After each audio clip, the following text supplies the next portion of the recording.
ছট পুজো mini ব্লগে তোমাদের স্বাগত জানাই বন্ধুরা।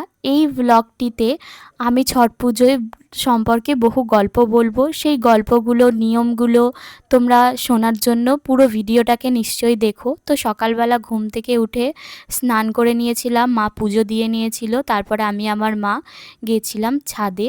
সেখান থেকে কয়েকটা লাউ ডাল পেড়ে নিয়ে এসেছিলাম। নিচে এসে দেখি আমার বাবা সবজি নিয়ে এসছে। তারপরে একে একে আমার বৌদিরা সবাই এসছিল, তারা একসাথে গল্প করতে করতে সাথে করে সব সবজিগুলো কেটে নিচ্ছিল।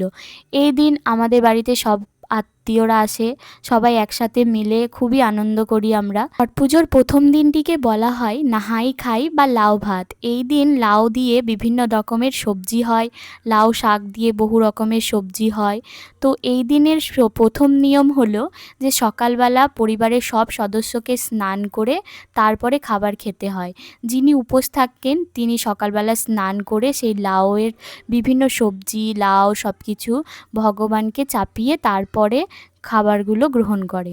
এই দিন যেহেতু লাউ ভাত, তাই সেদিনকা আমাদেরও বাড়িতে লাউয়ের বিভিন্ন রকমের পদ রান্না হয়েছিল।